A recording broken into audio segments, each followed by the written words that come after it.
Hello, my name is Jeff Rolka, and I want to thank you for checking out my video. I had a request regarding vocal health, and so I am going to do my best to summarize some concepts regarding vocal health for you in this video. The founding fundamental definition here is that no one would know that you're sick. That's the idea here. So if we're trying to keep our voices healthy, then in my mind, we're trying to do that so that if I'm singing, no one knows that I'm sick. Now, in truth, we could just be, trying to stay healthy for the sake of staying healthy and keeping our voices in tip-top shape. That, in and of itself, is an admirable goal. But I'm looking at this from a standpoint of, if I'm having an issue, I want no one to know that I'm having an issue, as much as I can possibly do that.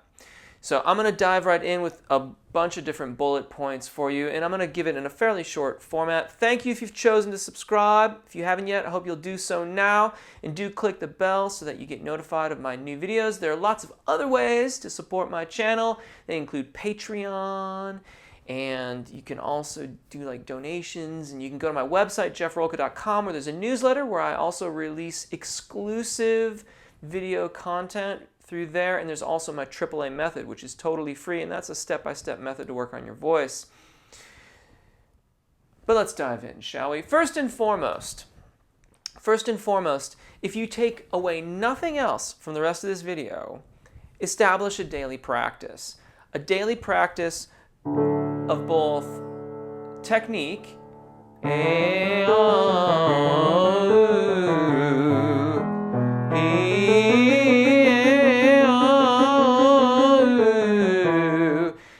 all these scales, all of these different exercises, all of the interval stuff,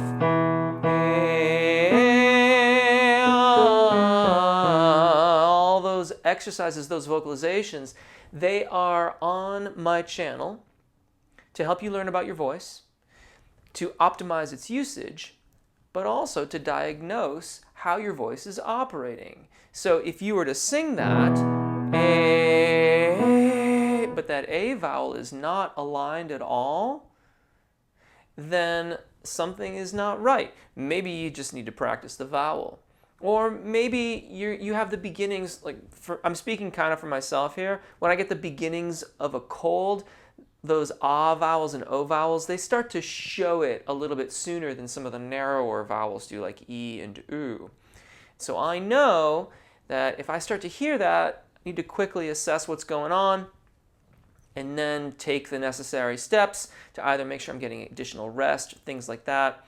But establish a daily practice. Your daily practice will keep your voice working properly, will help you to learn more and more about it, will keep your skills sharp, and will let you know if something is up. Additionally, in your daily practice would be repertoire. However, in the practice of your repertoire, this needs to be not just the singing of songs, but also the workshopping of things.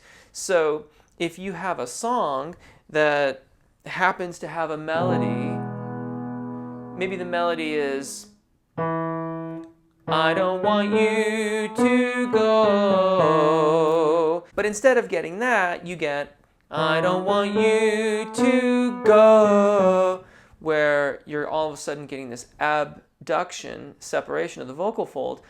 That needs to be looked at. We need to practice the vowels. I, o, ah, o.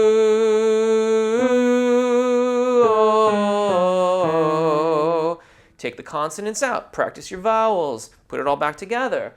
I don't want you to go. And that way, work through your phrases. This is all part of our daily practice. An ounce of prevention is worth a pound of cure. That's part of what the daily practice is about. Also, if you're doing things that hurt your voice, it would be wise to evaluate those practices, determine if they are in fact absolutely necessary, and if they are, then figure out a strategy to minimize that impact. And if they are not, then try to avoid them so you don't do the damage in the first place. At the end of every one of my videos, I say, if you haven't heard it, take really good care of your voices, enjoy singing, and hopefully we'll see you again. I very deliberately start off with take really good care of your voices. It is far easier to establish a productive daily practice and cultivate your instrument when you're not destroying it, talking on your mobile phone in a loud room, or being in a club and talking really loud to your friend. Now, I know that those things are necessary. Sometimes we talk on mobile phones all the time. I talk on mobile phones, but I take steps to try to use my voice in a way that doesn't tire it out or fatigue it unnecessarily.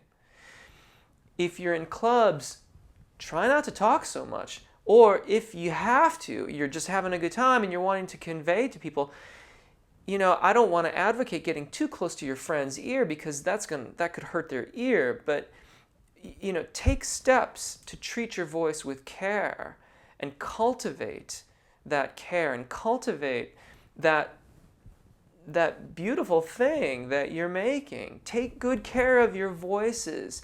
If you take really good care of your voices and you establish a daily practice, you most likely won't need many of the recuperative practices that one might indulge themselves in. Many of which I think are unique to the individual, which is why I don't spend a lot of time on them. So, different teas, different compresses or steaming or any of that sort of stuff, those rehabilitative processes are going to vary from person to person. So for some of you, those things will work really, really well. For others, it won't. Steaming happens to work really well for me. I don't do it very frequently because I take really good care of my voice.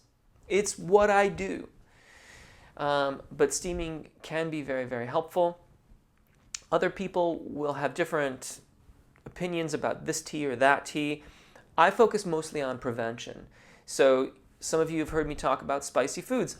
I love spicy foods. I don't eat spicy foods when I have to sing or when I have to make videos, because if I do, I know that I'm going to get a mucal response and I'm going to have more mucus than is really advantageous if I need to sing in a critical capacity. So observe how your voice responds to things. Avoid them when you have to sing. And I look at this in terms of things that are just irritating for a little while, like a spicy food might kind of knock your voice out for a couple hours or make it not as good as it could be. But talking too loud in a club, especially if you go hoarse that evening, might take you out of the game for the next couple of days. And that, in my opinion, is to be avoided if you're trying to cultivate your instrument. There is another side to this entire premise, which was we don't want anyone to know that something is wrong. The other side of this is to up your musicianship game. So read music. Learn to read music. Learn to read how it all works so that you can understand it. Learn to transpose. Now, I'm not saying you have to do these things, but if you have to do the gig and you happen to have a cold, then it might not really work out so well to do the song in the original key. For example, turn off your light and pick up the phone is one of the songs that I wrote. It's on one of my records. And that starts on a G. Kind of cool, if I do say so myself. But if I'm sick, turn off your light and pick up the phone, like I'll move the key.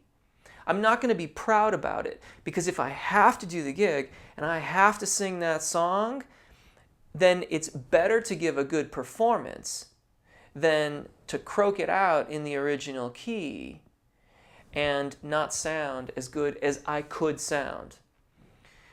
Now, I realize that that is not an insignificant skill set to attain. But if you really want to do the gig, or if you have to, and you want to sound your best. Understanding these things is part of the musicianship game, and I think that they are important skills to obtain. And there's lots of information online, and I've got charts that you can get. You just send an email to me, and there's videos that I've done on transposition. For if you happen to be a guitar player, this could be just something as simple as getting a capo and moving it around and understanding how to transpose down an octave if you need to when you go really high on the guitar. All of these things we can learn, and they're part of our learning process. Chopin used to talk about how he never wanted his students to practice more than 3 hours a day, that was ultimately not as productive to be practicing piano, that is, because then that extra time could be spent in the study of musicianship, listening, understanding how these things work. All of those things go into our vocal health and enabling us to give the best performance that we can possibly give whenever it is that we have to give that performance. Because you never really know who's listening. And the day that you sing the song anyway and change the key effectively and sing it well might just be the day that it truly counts, instead of doing it in the original key and not really making it happen that day. I hope that all of this helps. I realize that I've taken a little bit of a different viewpoint on vocal health. If you have questions or comments, drop them in the comments or find me on Twitter. Until next time, take really good care of your voices, enjoy singing, and hopefully we'll see you again. Bye.